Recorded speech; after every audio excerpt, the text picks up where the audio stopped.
Hey again, it's me, Boo. Back for actually part 20 of my niche. I believe it is 20, I think. Anyway, I'm just going to get right to it. It's from one of my favorite houses. Oh, before I get to it, there goes my heart again. It's just a pounding away in my chest. I just fired off an email to the Tower Perfume just to let them know, that I really love their fragrances. I had a couple of samples, and I bought a bottle of L'air Desert Moroccan, and the more I wear that, the more I love it. I can't wait for winter, so I can just go buck wild on that fragrance.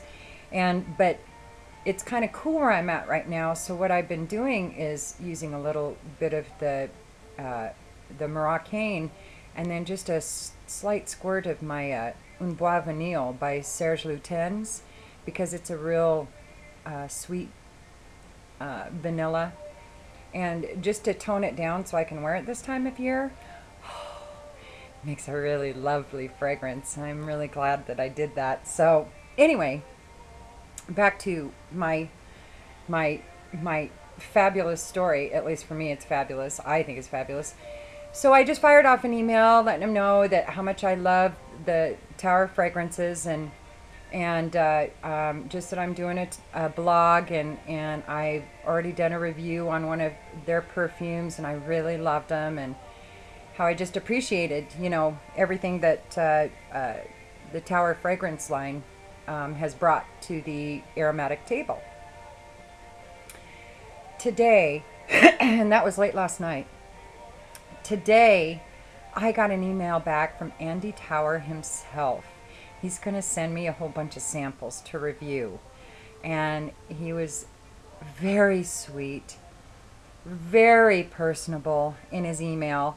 And, I know it's only finger talking, but it's still, I felt like you got a little bit of his personality in there. And I was so floored. I was so honored. I was a little starstruck, I have to admit. Now, those of you that live in New York City and LA and places like that, where you have access to the scent bar and to, the Tower fragrances on a regular basis, in Min, New York, and places like that, okay, maybe it's not that big of a deal, but for, basically small town girl, Boo here, having Andy Tower take time out of his day to email me personally and thank me for my email and volunteer to send me a buckload of samples, of my choice. I just was really moved by that. I have been in all kinds of areas as far as fashion.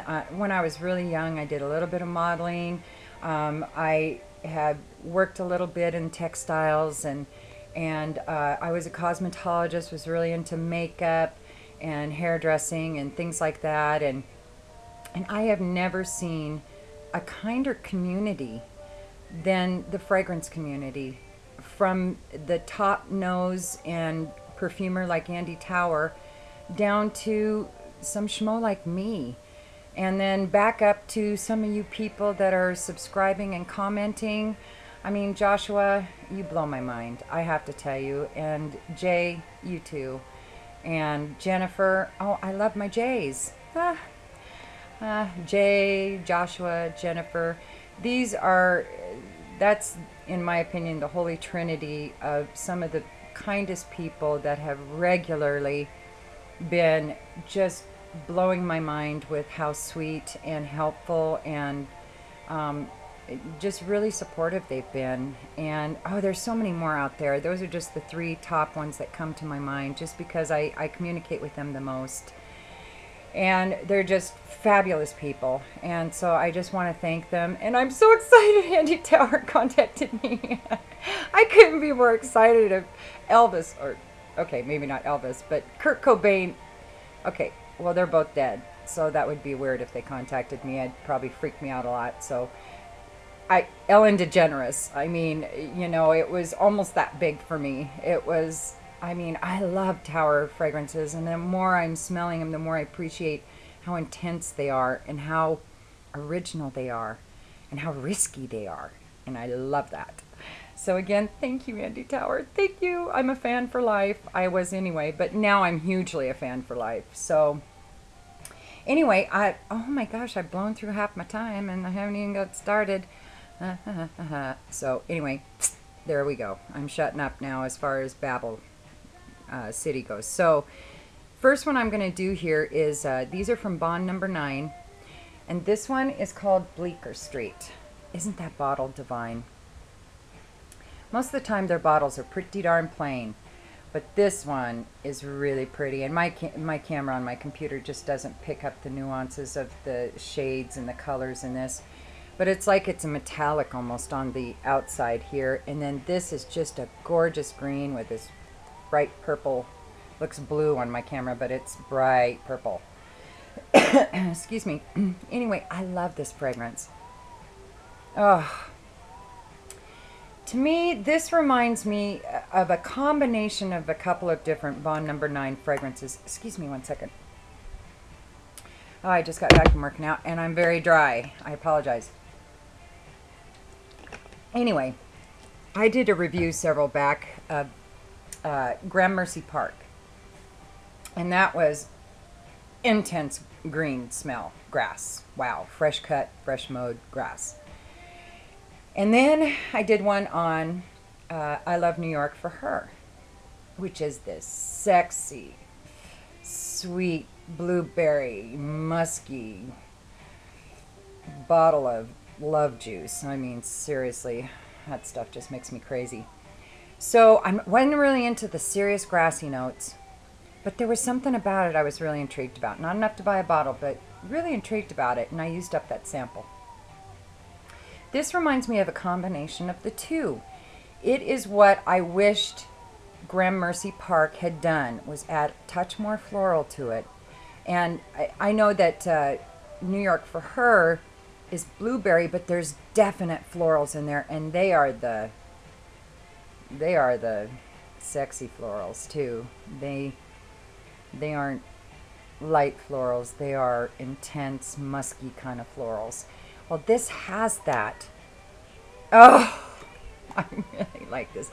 But it's perfect for spring and summer. This one is I'm going to be wearing the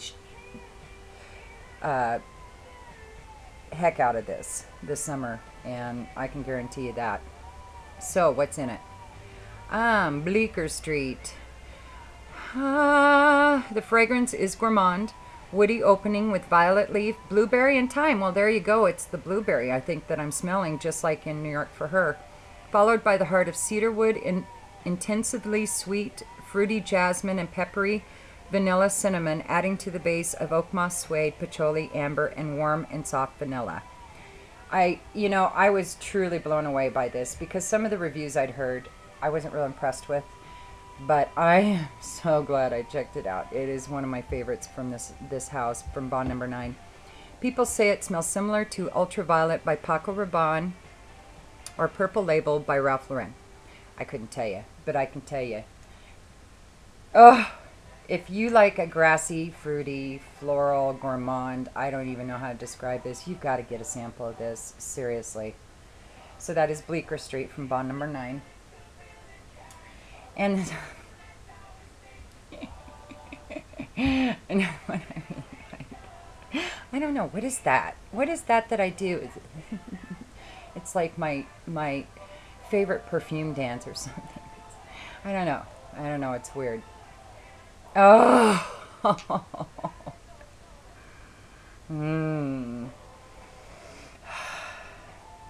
I'm sorry, I'm distracted. This is I Love New York for All. This was my second Bond number, second or third. Anyway, this was one of the first Bond number 9s I ever bought, and oh my gosh. You have to get samples though. You can't just blind buy Bond number 9, because I would have never thought that this would have appealed to me as much as it did. I really thought New York for Her was going to be my favorite of the two, but this one is. Even though I love New York for Her, I love New York for Her. I love Bleecker Street. But this one in New Harlem, oh, it's so yummy. It's coffee and sweet. It's like sweet mochas and a little bit of New York stank in it, and it works. I love the stank. I love it, makes it so interesting. And I tell you what, I wore New Harlem yesterday to work. And one of my staff was like, okay, somebody smells really good in this room, and I know it's not me. And I was like, well, of course it's me. And okay, that sounded really bad, but of course it's me. I mean, I am the perfume chick at work, okay? It's got to be me. If I'm not the best smelling person in the room, I'm doing something really wrong. And when I wear this, I'm one of the best smelling people in the room. So let me tell you what's in it before I run out of time here. Here I go salivating again. What is it about that? I keep doing that. I am so sorry. It's gross. It's another gourmand. Infusion of coffee beans with the soothing but slightly spicy cacao, natural and tantalizing creamy chestnut. But those aren't the first flavors you smell. At the outset, a gentle wake-up call, a citrus floral spice blend of bergamot, lily of the valley, and pepper. Top notes usually aren't as soft-spoken as these, but for sure your attention is riveted. Why am I continuing? Because I just want to hold it here and keep smelling, I'm sure.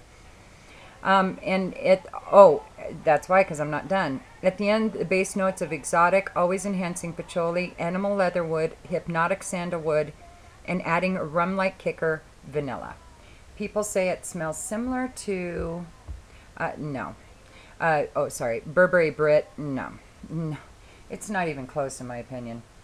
And I've had the men and the women's Burberry Brit, and this is on a level so far out of that no, I disagree with that, but to each his own. I appreciate them putting their opinions up there. Anyway, this is totally a mocha. Again, this reminds me of Pike's Market in Seattle, but without breakfast. New Harlem has the breakfast, the maple syrup and the waffles. This is minus the waffles and the maple syrup, along with a slightly sweet and sour kind of a smell from the city, and it is divine. Oh, a little, I don't know, it's almost spicy. Maybe giving it that sour smell. Oh, it's fabulous. I totally recommend it, but I would. So anyway, I guess that's about it for part 20, and I'll be back with 21. And Andy Tower emailed me himself. I'm so excited. Yay! I'm somebody now. All right, y'all have a good day, and thanks again. Peace.